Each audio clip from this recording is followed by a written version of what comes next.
Yes, ladies and gentlemen, how you guys all doing? As you can tell, my voice is gone. I was at the game yesterday and I thoroughly enjoyed it. We won the game 2-1 on the day, beat Brentford, and it was a hard fought victory. Of course, we're going to talk about Ramsdale's error, Kai Havertz scoring the winner, Declan Rice getting the opening goal, the likes of Martin Odegaard, Gabriel, William Saliba having fantastic performances. And did I miss somebody?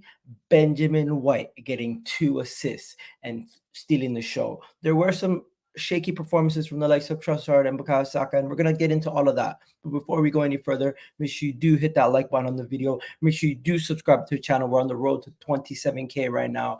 We're literally so close. Just hit that like button and subscribe if you haven't already done so. It doesn't cost you a penny. And let me know, as you guys are watching this video, what did you guys think of the win versus Brentford? If you're watching this on a playback or you're watching this live, let me know what you thought about the victory. And to me, this was an amazing run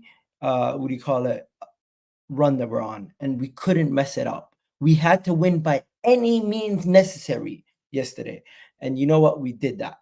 We got the win, even though we weren't getting any refereeing decisions going our way, even though we weren't getting no penalties when we consistently should have got a penalty, even though players were constantly getting issues. And you know what? William Saliba and Gabriel McAllis pocketed that Ivan Toney guy.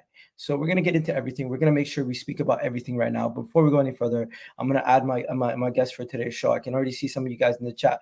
Big up Kieran Hall. Big up Obear. I can see iTest saying Havertz shouldn't have been on the pitch. It's not a fair result. iTest, you're a fraud because you're a Manchester United fan and you're in here talking about Arsenal shouldn't have won. You should want Arsenal to win over Manchester City and Liverpool. I think you're absolute fraudulence for that right now. But yeah, before we go any further, Matt is in the house. Matt, how you feeling, bro? How you feeling off the back of that victory? I'm feeling absolutely gassed. I feel like that sort of game we needed in that it was a tricky game. It was a fucking 100% low block territory. And that's only going to be helpful heading into this Porto game, because we all know their tactics. They're just going to roll on the floor. They're going to play low block century because they've already got this 1-0 lead. So, hey, I think it's excellent practice heading to the game. And 3 points on the road. Well, sorry, 3 points at Emirates Stadium. Bring on Man City. Come on. There you go. Big up everyone. Also, do me a favor. If you're watching on Twitter, do follow me. And if you're watching on YouTube, make sure you do also subscribe to the channel. Let's get into it. There's a lot of performances. There's a lot of people we need to speak about. But I think the person we need to start with is the man, the myth, the legend, Aaron Ramsdale. I think I was going to actually start with Kai Havertz, but I'll save it for a bit because I think it makes more sense to go in this order. We're going to talk about Ramsdale because Ramsdale came in for the likes of Raya. Ramsdale was deputizing today. He was basically the substitute because Raya is still technically a Brentford player. He couldn't play in this game. So Ramsdale had one game where he needed to play from now until the end of the season. One game where he needed to put in a good performance. One game where he couldn't mess up and make a mistake that led to a goal. And he took an extra touch and it went into the back of the net. And when that happened, I think, like all of us, you're probably screaming and yelling, "What are you doing, Ramsdale? Just kick the ball. Why did you have to take that extra touch?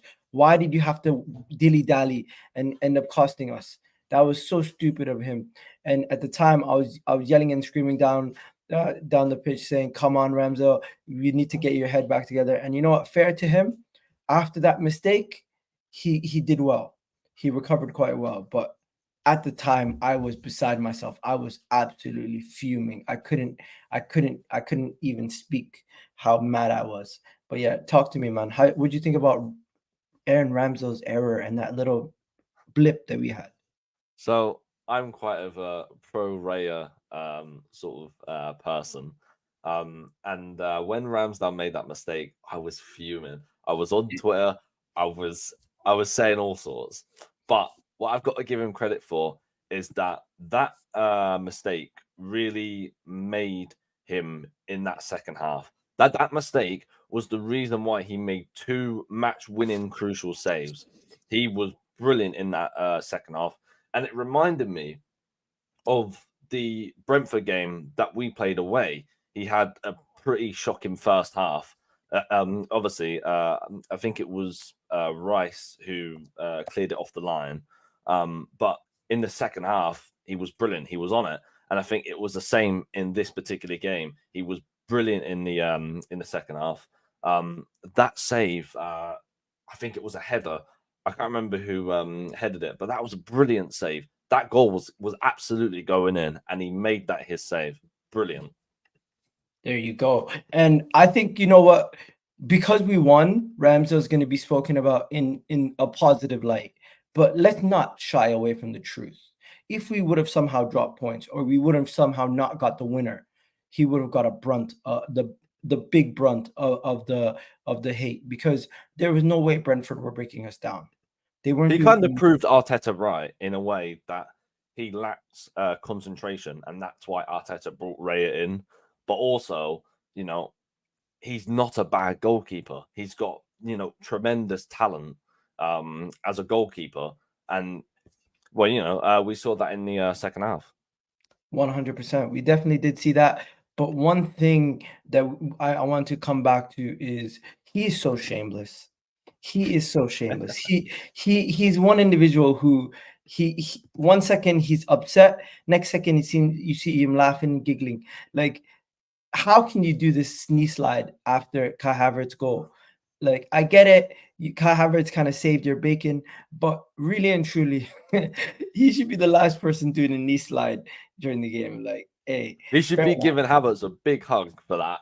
100%. He should have ran the whole length of the pitch to give Kai Havertz a hug. That's what he should have done. But hey, it is what it is. People, you know what? There's people actually not blaming him, saying he wasn't match fit. He hasn't played in a while. There's people giving him a lot of excuses. People saying it's Arteta's fault for not really giving him any game time and just throwing him in this game. To me, I think Arteta, you're right. He has been proven right. Raya is, and a lot of people who are saying Ramsdale, Raya. Now you kind of see what the difference is between Ramsdale and Raya. Raya is a lot more calm on the ball. Raya has that ability to just kick the ball and not really worry too much about the defenders coming down, crashing down on him. Ramsdale seemed like he didn't breed too much confidence in the defense, and I can't say that from Raya at any point this season where I felt like Raya was a problem. Do you have anything else to say on this before we move on? I kind of think as well that, like, a massive part of why Raya is also ahead of Ramsdale in the number one pecking order is that when, you know, the defenders have possession of the ball, Raya kind of acts like a second defender, or like another player that they can pass to, because he gets in those positions. Like, a good example would be I had the game now, but I think it was in 2024 at the game, and he moved into Ben White's right back position, or close to that, so he could give another option to Ben White, and then he passed back to him, and then we kind of attacked that way.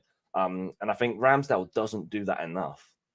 I think that's probably one of the most important parts of Raya as an Arsenal goalkeeper, is that he, you know, invites that sort of, you know, pass to me, I'm open, you know, I'm free, instead of just staying on his line as a goalkeeper. No, I hear that. Definitely do hear that. And I think the thing about the calmness, it's not only the calmness, it's the fact that he hasn't been playing much lately. It almost I feel like it can play on his mind. I think that can get into players' heads, don't you think? Yeah, slightly. Yeah, absolutely. And I feel like at times Ramsdale, I feel like the rest of the team who's been playing consistently needed to guide him through the rest of the game. And you know what? Credit to him, he didn't lose his head. You're right. He got a lot better. And I don't think there's much more that needs to be said about Ramsdale, because he really did recover from the back end of that performance. Because the early part, I was worried. I was really worried for him. I was really worried we were gonna lose. We are gonna drop points, and it didn't look like we are gonna score. But let's go back now. Let's go back in reverse for a second. Ben, before they scored, who scored? None other than the man himself, Declan Rice. And is there a better signing? Has there been a better signing than Declan Rice? Like, Declan Rice In terms has of in the been Premier League unbelievable. or in the world? Just in general, bro. Can you? In general, I don't think you have an argument for Harry Kane and Jude Bellingham, but Harry Kane, Declan no. Rice, like, he's just unbelievable, scoring goals, contributing defensively, dictating play. He's doing everything you could ask for from a midfielder, and I think Declan Rice has been the signing of the season. Declan Rice has been absolutely outstanding, and wow, what a player we have. What do you got to say about Declan Rice, bro? I'm just like kind of really surprised at how well he is like in like an attacking role. Because I overheard I think it was just after we signed him that we was going to play him in like an attacking role. And that West Ham had kind of told Arsenal that, you know, this guy is fucking unreal in attacking positions, but you know, we are West Ham, so we couldn't play him as an 8. But like the awareness of when he gets into that box, he drives into that box and he knows that correct position. He knows that sort of area where he needs to be to head that ball in the back of the net. And I think that's 3-headed goals now for Arsenal is brilliant. What a performance. And we say it every week. And it's gotten to the point where it's literally normality with Declan Rice. He puts in this performance and we're kind of expecting it. So we're not talking about it as often, but that's how good he has been this season, in his first season at Arsenal. Bro, this is who Declan Rice is. 100 million pound bargain. That's what he is. That's what my guy Ben here said. And I fully agree. I think at times people don't rate players because they play at a West Ham or lower down, and they're like, if they were that good, they would have got a move. He's gotten his move at 25. This guy has what? 5 goals, 6 assists or something? Contributing something crazy like that. This season in the Premier League, if I'm not mistaken, he already has 6 goals, 5 assists. That's just in the Premier League. That's mad. That's just in the Premier League. On top of that, in the performance that he had, don't forget his duels defensively. He doesn't lose. He wins almost every aerial duel. He won 2 out of his 3 ground duels. He's clearing the ball every 2 seconds. Defensively, he's everywhere. Recoveries, defensive actions consistently. Then you go to the attacking third. He's making the most, getting the most touches in the opponent's box, or in and around the opponent's box. He has one of the most passes in the game. Always dictating play. Everything is going through him at times. And then there's also the other 2. Jorginho, fantastic for majority of the game, but he had to come out because we needed a goal. Odegaard, amazing performance. We're going to talk about him in a second. But a lot of the credit for how we played the season, and if you were to pick a player of the season, he would be one of the number 1 candidates for a player of the season this season. Declan Rice, outstanding performance once again. But yeah, I just feel like there's a lot more names that we need to also speak about. So Declan Rice is just going to be one of the other great players in this game. But yeah, let me know what you guys thought about Declan Rice, ladies and gentlemen. Declan Rice is too damn good. Midfield balance, so damn good with Jorginho and Odegaard. Yeah, 100%. Ramsdale or Raya. Now Thomas is definitely going to pick Raya because he was a Ramsdale stand for the longest time. Raya is not that good. You're still on this hill. Get off it. Get off this Raya hill. This Ramsdale hill, man.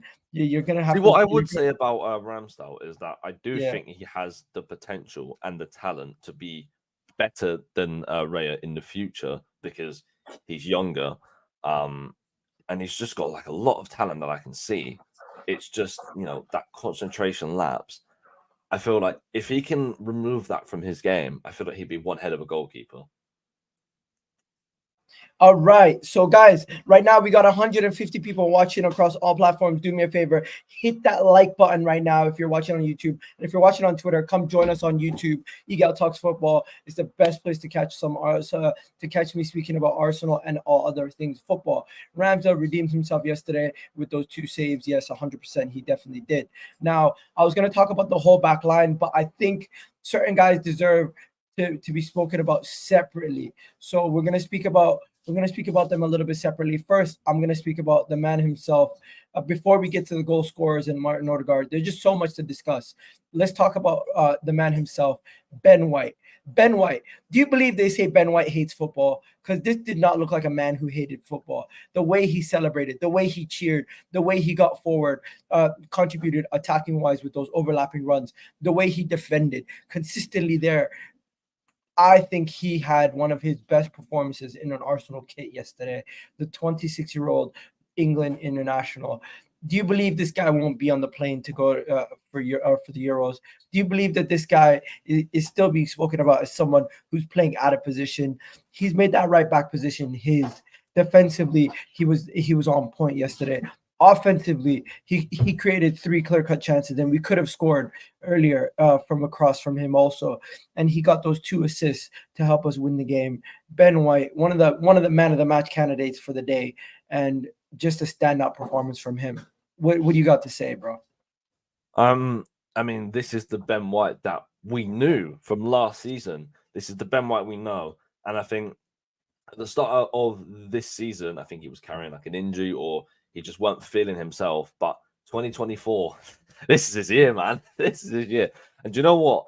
He will not get on the plane for England. He won't, because it's Gareth Southgate. But when that fucker leaves, I can guarantee he will be on the plane every, tournament, because this guy can play right back.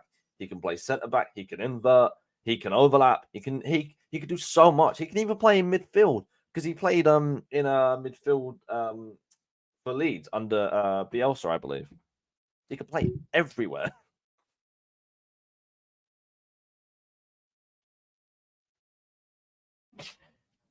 Sorry, well, wife is doing some stuff.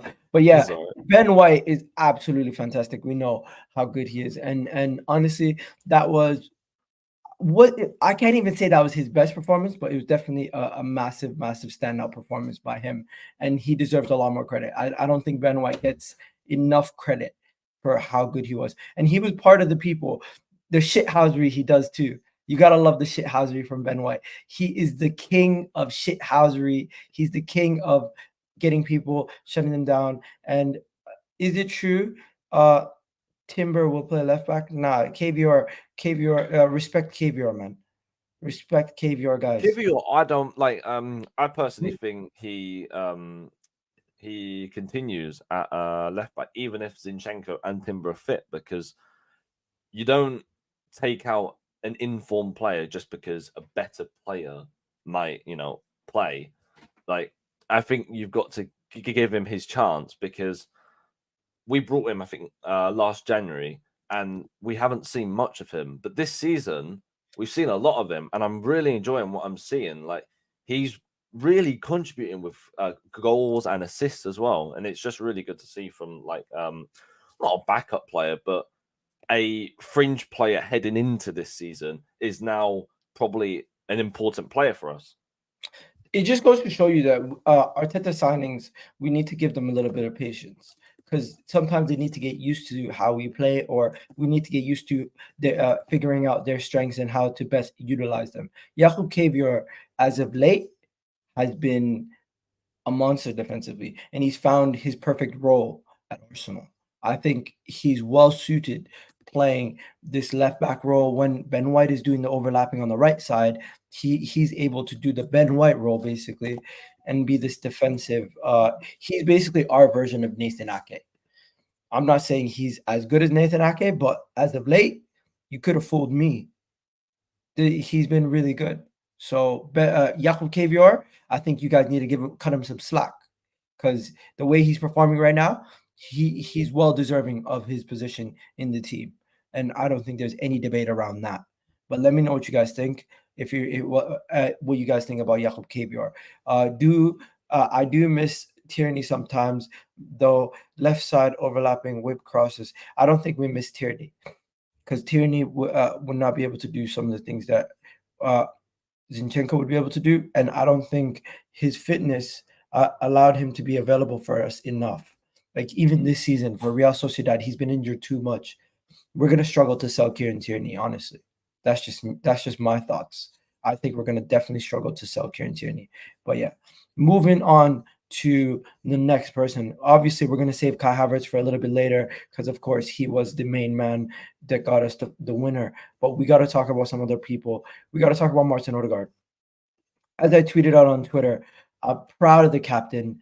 Martin Odegaard's performance was inspirational, and it inspired the whole team to push on and continue to go. And also, when you go to games, you see things that you don't necessarily see on TV. He was literally the voice speaking to everybody, calming everyone down after we conceded. Him and Gabriel Magalhaes. He was also the person who continuously took the ball, took majority of the game by the scruff of the neck, and continuously pushed us forward.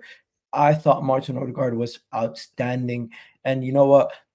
Even though he wasn't as good as Ben White with the goal contributions, and he wasn't as impactful as the other two goal scorers, the way that he ran the game, I thought he was the most important player on the pitch. I know he wasn't on the pitch when we scored the final goal, but what he did for the 90 minutes to push us forward, continuously creating chances, continuously taking the ball, continuously driving at the defense, continuously working and doing and majority of the game running through him and on that right side, I thought he was outstanding. For the 89 minutes that he played, he was outstanding. What do you think? I think he made a lot of threaded passes. He was on the pitch for the goal, by the way. My bad. Anyways, yeah.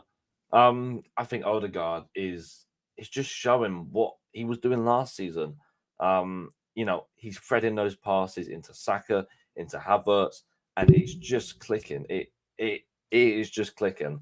One thing I do want to see a bit more from Odegaard, because I know he's got it in his locker, is shooting from long range. This guy at the start of the season and last season, shooting from long range, goals. He's just not doing that as much this season, which might be like tactically. But I do want to see that more because I think he definitely has that in his locker still. But, a great performance from the captain as always.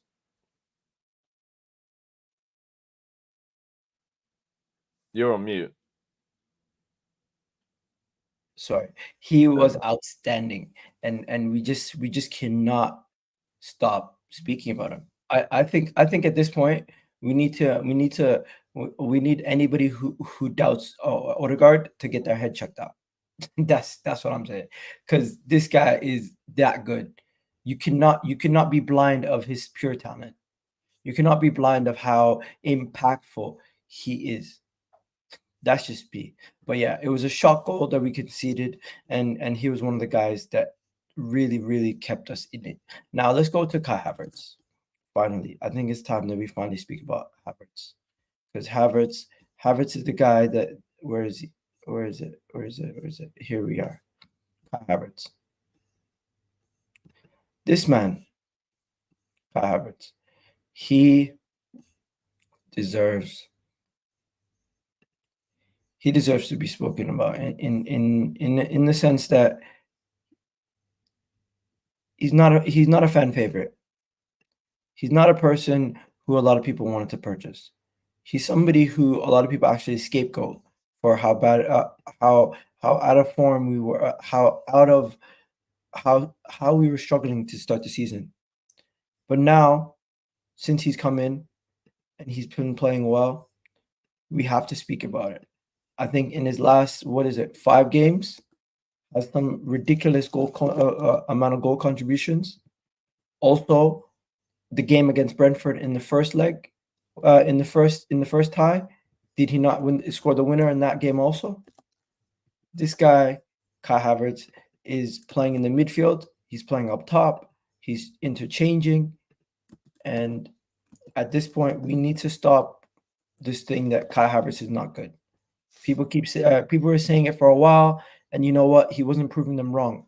Now he's proving people wrong. There's nothing wrong with changing your opinion. If you thought Kai Havertz wasn't bringing enough to the table at the beginning of the season, fair. But now that he is, I want to actually hear people say, you know what, Kai Havertz is proving me wrong. Kai Havertz is starting to show his haters what they were talking about. Kai Havertz, in my opinion, is starting to silence his haters, and he's starting to make Chelsea fans question their club and why they sold him, and how he couldn't get these kind of they couldn't get these kind of performances out of him. I think Kai Havertz was arguably our best or second best player on the day. In a game where I felt like a lot of players played well, I can't believe we only won 2-1. Because I felt like we played so well for majority of the game. We didn't deserve to be. It didn't deserve to be a draw. And Kai Havertz made sure he secured the win for us. Clutch Havertz, as the title said, with the late winner. And he's starting to show that he is a clutch player. With his assist late in the game versus Man City, with the goal versus Brentford, Luton Town, he also got a goal late. I just feel like he just comes up clutch a lot, and he's done it a lot for us this season already. If we go on to win the league, Kai Havertz could be the signing that actually pushed us over the edge. And to start the summer, that would have been a crazy statement to make. But right now, Kai Havertz is starting to prove that true. What you got to say, Matt? Well, yeah. What can I say about him? Actually, I want to take you back to the start of the season, right? On Twitter, I was defending this guy so much. I was like, this guy is winning duels. Yes, it's only duels, but to be an Arteta player, you need to win your duels. And I said, don't judge him off GA right now. GA will come in time. Fast forward to today. GA will come in time, has come in time. 11 GA, I think he's now got 8 goals and 3 assists, I think he has, which is crazy considering Cole Palmer, who is lauded as one of the signings of the season, has 10 goals. 5 of them have been penalties. Anyway, Kai Havertz has been unreal in 2024. He scored 4 goals in his last 4 games, I think it was. And that's something he hasn't done at Chelsea. And I don't think that's something he's ever done in the Premier League at Chelsea, but he's done it for Arsenal. And there's just something about him that he's now beginning to be one of our most important players because he can play as a striker. He could play in midfield. He could probably play on the wing if Arteta really wanted him to. He's just becoming a very important player, and I'm really happy that we signed him. You don't hear about 60 million anymore, oh, you could have brought this player for 60 million, you could have brought that player for 60 million. Nope. Kai Havertz, I give you. The funniest thing I seen online was AFC Lean said something like Kai Havertz is single-handedly carrying Shakira's career. that song, Waka Waka, I literally hear it every day now. It's stuck in my head because Kai Havertz, man, he's been balling. The whole Emirates were singing that, and I'm so happy for him because as you said, he's not particularly a fan favorite, but for the whole stadium to sing that, I think just tells you volumes and levels. Let me pull the video up. Did you not see my match reaction? I mean, my match day vlog. I think I watched it on a shorts this morning.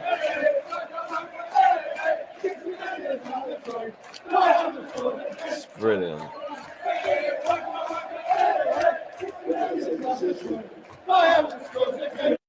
Honestly, we hear it every game now, especially in 2024. This guy's been unreal in 2024. He's been unreal.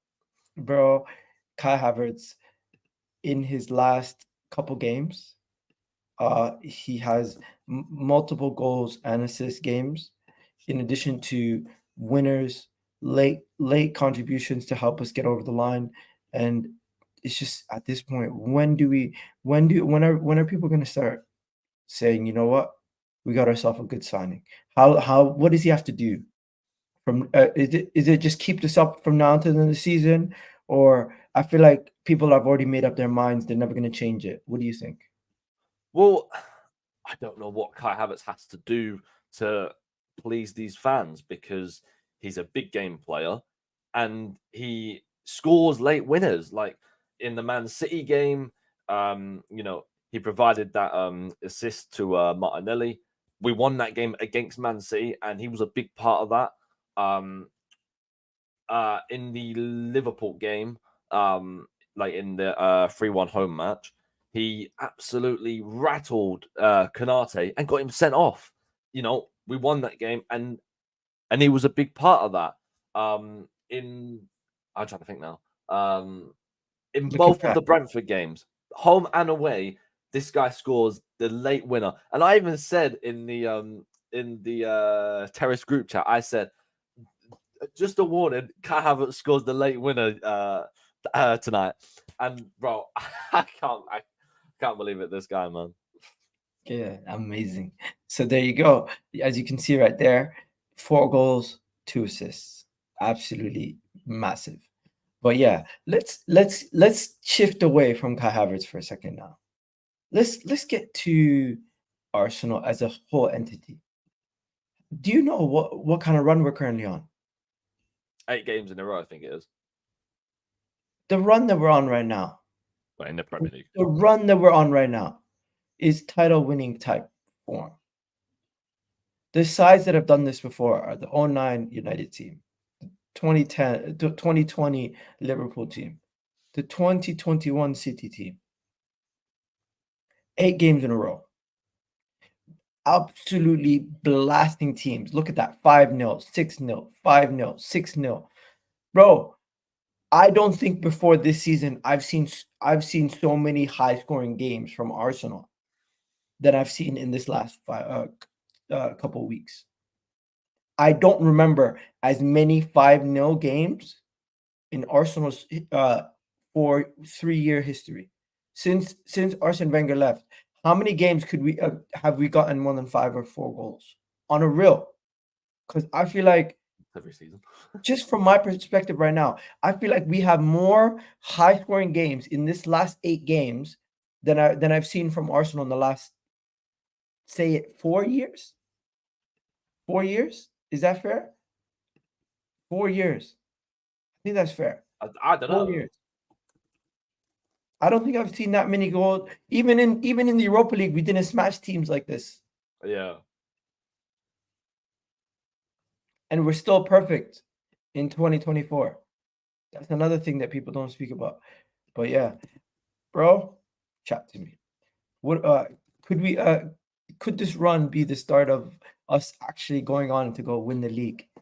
Because I think it was very crucial for us to get that win yesterday, especially obviously for today's game in Man City versus Liverpool. Yeah, and I want to show this. What is really good is that we won't be third anymore. We'd either be second or first. I hated that. Every time we speak to anybody, I hate that as well. They're like, "Oh, you're still third. You're still third. You're still third." It's like, you're closer to Spurs than you're closer to us. It was It's like, do you not see the improvement? Do you not see the improvement consistently? It's like people need to see that number at the top before they start saying, "Oh, you're actually that good." That goal difference is tremendous. Honestly, that yeah, could potentially win us the league, I think. Because our goal difference I think this league will go down to the last game of the season. I honestly do think that. And we've got such a big goal difference compared to the other two. And we could probably put 4 or 5 goals away in a few more games as well. We don't know yet. But that goal difference is massive. It really is massive. Yeah, goal difference is massive. And I think it's going to be the difference between, like, sometimes people are going to chase games and try to go and score more goals, and they could end up getting some injuries. Arsenal right now, we have that goal difference. We don't necessarily need to go push for it. Because, sometimes when you're pushing for those goals in a game where you're winning 2-0, you're trying to get 3 or 4, and then something happens, somebody gets hurt, and then you look back at it and you say, that was stupid. You should have just, you know what I mean? But yeah, it looks like the reason why people are talking about Kiwior has links to AC Milan today, as AC Milan have Kiwior won't leave. Not a I've chance. contacted Arteta will Arsenal. not let him leave. Yeah, I don't think that's happening. But yeah, Arsenal go top of the league. Arsenal go top of the league, and we kind of ruined the Premier League's plans to have a number one team versus a number two team. We kind of ruined it. And I love it because going into this game, what did we have? 61 points. We were third, and everyone's like top of the league versus second in the league. Now it's second in the league versus third in the league. It doesn't have that same bell. It doesn't ring that same bell. You know what I mean? And the Premier League website actually tweeted this. Like I tweeted this earlier. If you didn't see it, I tweeted this earlier because the Premier League website were basically they were hoping that they would have top of the league versus where is it? Oh, was it that first and second? Yeah, Yeah. they were hope that is ridiculous. it wasn't part of the script for us to win. It wasn't part of the script for us to win.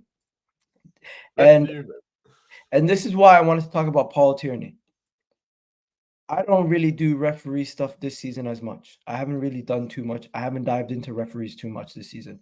But Paul Tierney is not fit to be on VAR, let alone be a referee in the Premier League. What was he doing? Now, people are going to say, oh, you got lucky. Kai Havertz shouldn't have been on the pitch. Well, Trossard should have got a penalty. If I'm not mistaken. Should have got two. Trossard could have had a penalty in the first half. Yeah. Paul Tierney, Richard Keys blast Paul Tierney and the FA for the joke in what happened in the Nottingham Forest game. And what did they respond with? They responded with Paul Tierney being suspended and being on VAR duty. His VAR duty has landed him in the game versus Arsenal versus who did we play? That we smashed Sheffield United and then Brentford. He absolutely messed up again because of his absolute ridiculous mistake. How is it that you can miss those decisions? Like I think at this point, Paul Tierney should not be even employed by the PGMOL. I'm calling for them to take more further action because this is ridiculous. Paul Tierney is he's an ailment, and he needs that's what he is. These kind of referees are an illness, and they spread.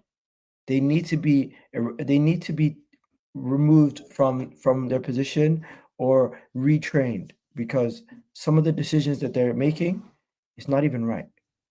It's just wrong, and it happens to everybody. We've seen City get easy calls, and you see Liverpool get easy calls. You can see all these people get easy calls. Even us, we got lucky versus Liverpool with Odegaard not getting sent off, or not getting a red card for a handball in the box. But hey, I think. Did you see the penalty that Man City got when they versus Man United? United, yeah. When I think it was, I can't remember who pulled who back, but it was literally a photo perfect of that Trossard incident, or probably even worse in the Trossard one, and we still didn't get anything from it. Bro, it is insane. And at this point, what are they going to do to change it? That's my question. Are they going to change it? Are they going to do anything? Is Paul Tierney ever going to get punished? Are these guys going to ever go to the level where they need to actually remove a referee? Because Paul Tierney is a joke, mate. And the way the referee yesterday couldn't even control the game. The actual referee on the pitch, he couldn't control the game. He couldn't control the game. And I thought it was, you know what it looked like? Paul Tierney being on VR looked like a hit job. It genuinely looked like a hit job.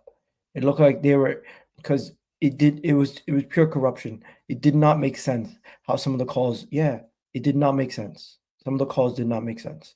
But yeah, enough about Paul Tierney. Let's actually do the player ratings now because we need to get into, we need to wrap it up.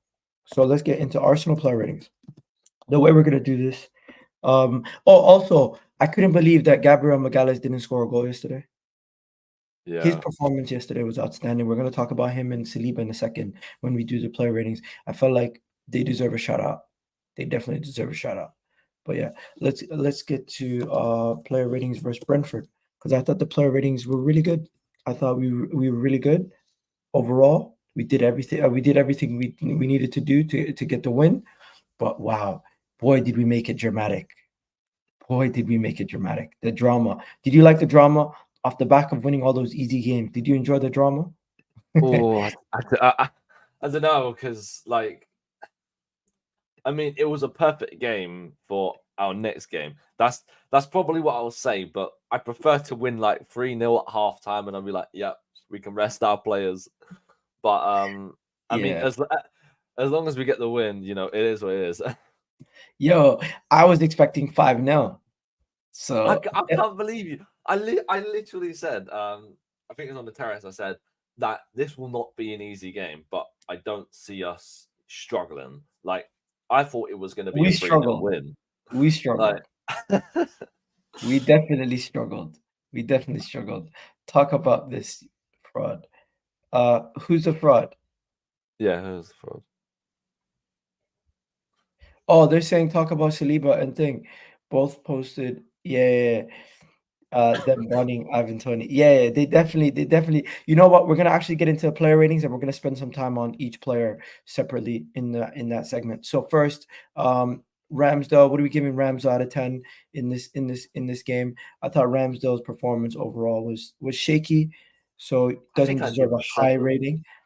I'll give him 6.5. Yeah, yeah, that's fair. All right.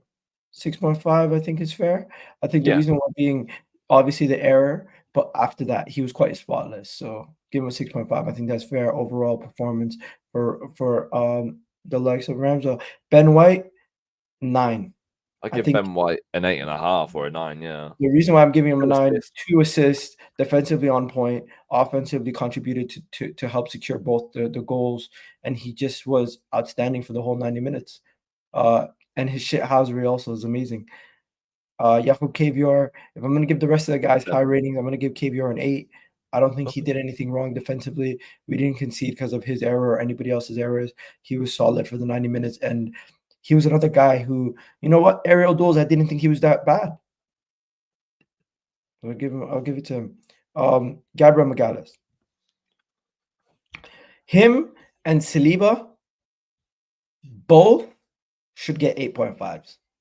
I That's thought they interesting, because I thought that Gabriel got a little bit rattled by Toney. Like, I thought I Gabriel thought that Magalhaes most was of the game that Toney had got to Gabriel, like, you know, he was shoving him around. But obviously, I mean, if you do that to Saliba, it's not going to end well. You're going to end up on the floor.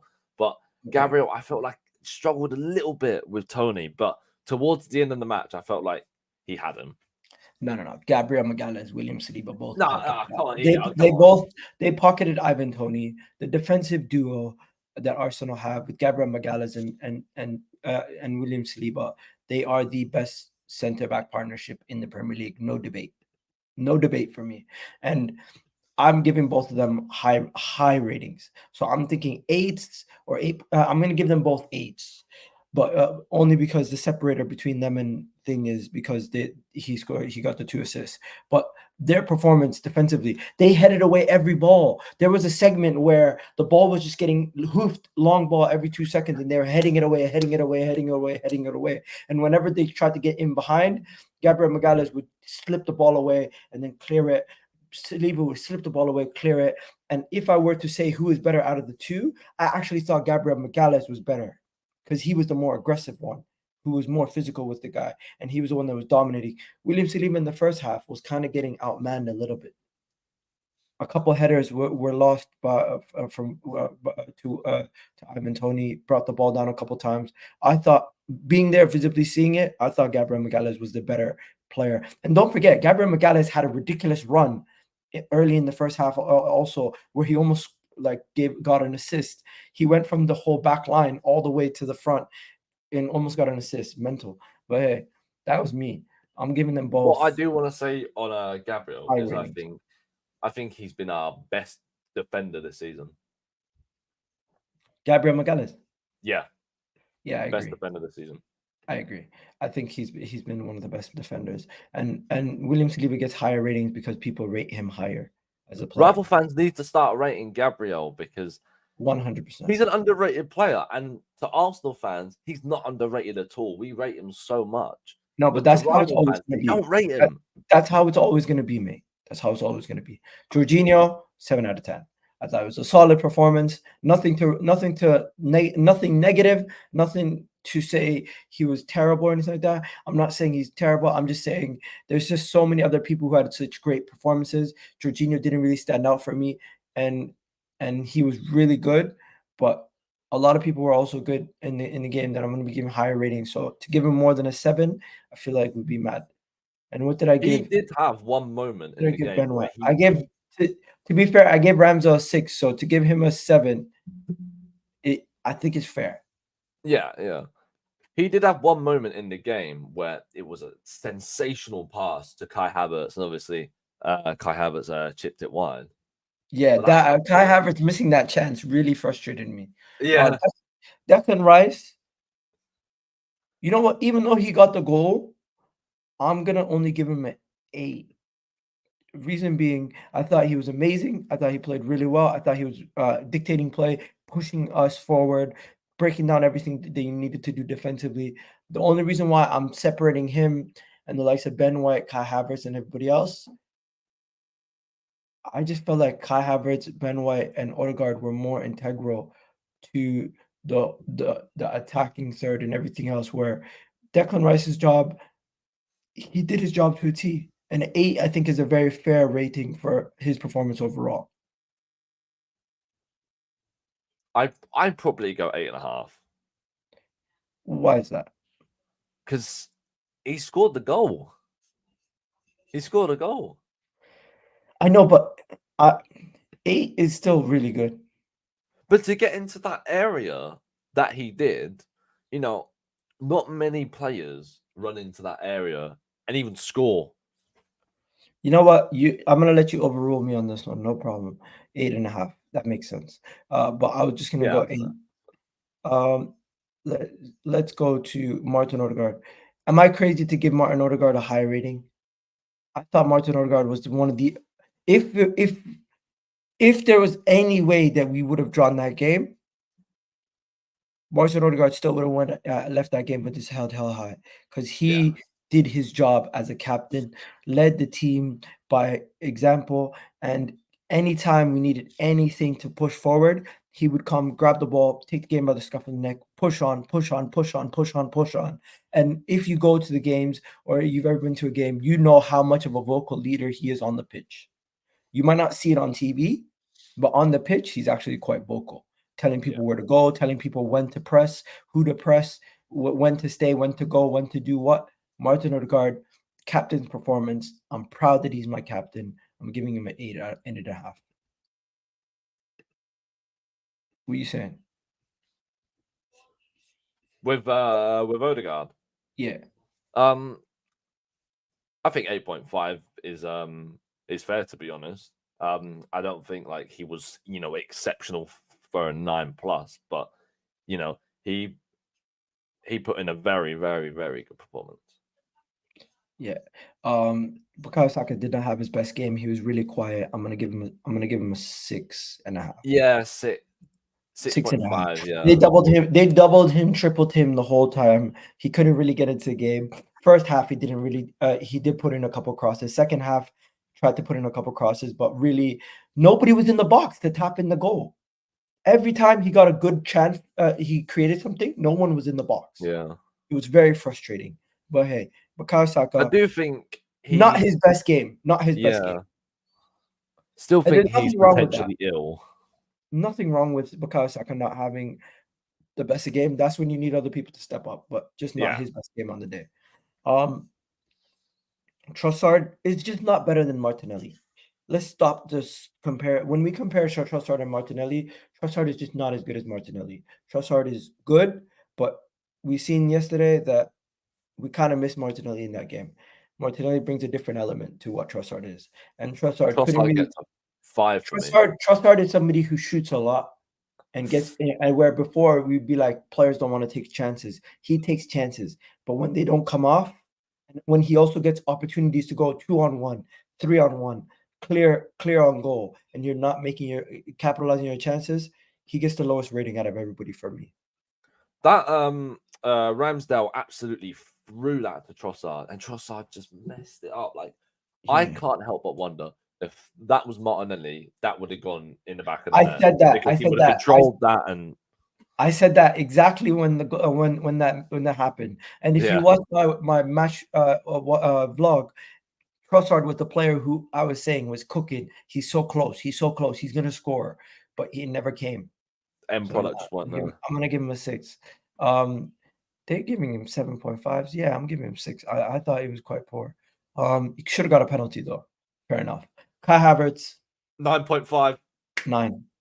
9? Okay. Yeah, we All give right. him 9. Did we give anybody else a 9? I think you gave Ben White a 9. Yeah, Ben White Yeah. deserves a 9. Ben White deserves a 9. Kai Havertz also deserves a 9. Man of the match is between them two, I guess. But yeah, absolutely. I had Gabriel Magalhaes and Odegaard also in the conversation for man of the match. But hey, Kai Havertz should have scored a goal in the first half. Should have scored a second goal in the first half. Should have had 2 goals in the first half. Didn't end up scoring in the first half. Contributed and scored the winner at the end. It is what it is. I thought he was outstanding. We need to start giving him credit. He's finally showing his worth and his value to the team. And a 9, I think, is very sufficient rating for the performance that he put in. Can I also say on Kai Havertz, if he does get 10 goals this season, and I think he will do, I think it's been a successful signing, because I don't think anyone expected Kai Havertz to get 10 goals, and he could potentially have 5 assists as well. So that's 15 GA in his first season at Arsenal, and he's switching between a striker role and the midfield role, and I think that is very This is a nice comment. 6'4", false 9. What's not to like? Oh man, that's funny. Okay. So yeah, 9 it is. Next, Gabriel Jesus. I quite liked him, to be honest. I thought when lively. Jorginho came off, he did a good job holding up the ball. I'm gonna give him actually a 7. Yeah, he was lively, and I liked him. Yeah. He's going to be so crucial for Porto, and I want us to line up with Jesus, Kai Havertz, and Saka. That front three should do well against Porto. Oh, you could have put him on the left. Yeah, put Jesus on the left. I'd rather him on the left than Trossard, because I think Trossard is way better down the middle. But Jesus, yeah, on the left. Interesting. Let me know what you guys We think. need Jesus against Porto. Would you think start he's one of the Gabriel best Jesus against Porto on the left wing? For me, the lineup I'm going to start against Porto, midfield is going to be the midfield for me against Porto is going to be Declan Rice, Odegaard, and Kai Havertz. And the front 3 is going to be Gabriel Jesus, Martinelli, and Bukayo Saka. What if Martinelli's unavailable? If Martinelli's unavailable, then I would consider going with the same lineup that we did this game, but just swap out Trossard with Jesus. Then I would agree with you. Okay. But if Martinelli is available, he plays. Yeah. Oh wait, Zinchenko in for Kiwior. What do you think about that versus Porto? Could that happen? I don't think Zinchenko played enough for me to give him like a negative or a positive too much. So I didn't see much of him. Yeah, just give him a 6. 6 or 6. Yeah, but Zinchenko versus Porto. Hopefully, he gets some game time against Porto. Do you think he starts? Who? Zinchenko? Yeah. No, I don't think he starts. I think he starts against Man City. That's the game I think he starts. And the final 2, I'm not even gonna rate Partey. I'm not even gonna rate Reece Nelson too much. They just barely played. They just came on for like a couple kicks. I thought Partey was rusty. I'm gonna give him a 5. Partey's worrying me, man. He really is worrying me, because and Reece Nelson 5. But yeah, Partey was rusty. Came on for about, I think, 30 minutes against Sheffield United on Monday, and he looks so raw, and he came on in the, I think, 5 minutes in this game, and I thought he was, have nice passes, nice touches, but the first pass he made, oh god, he tried to pass to Saka, and Saka weren't even there. Oh, I don't know. I'm getting worried about Partey. I really am. Oh. He's not ready at all. He's not, is he? I don't think he starts at Man City. I don't, and I think, Bro, nobody's Arteta starting needs Partey him. at this moment in time. No Sorry? way, Partey. No way, Partey's starting a game. Yeah, I know. But I think Arteta wanted Partey to be ready for the Man City game, but I don't think he's nowhere near it. No way Partey starts. Anyways, we're going to wrap it up here. You guys have yourselves a wonderful day. Big up Matt for joining. Hopefully everybody enjoyed this video. If you're watching live on YouTube or you're watching here on X, do me a favor. Do check us out on YouTube, Egal Talks Football, and I'll catch you guys on the next stream. Love for the love, people. You already know what it is.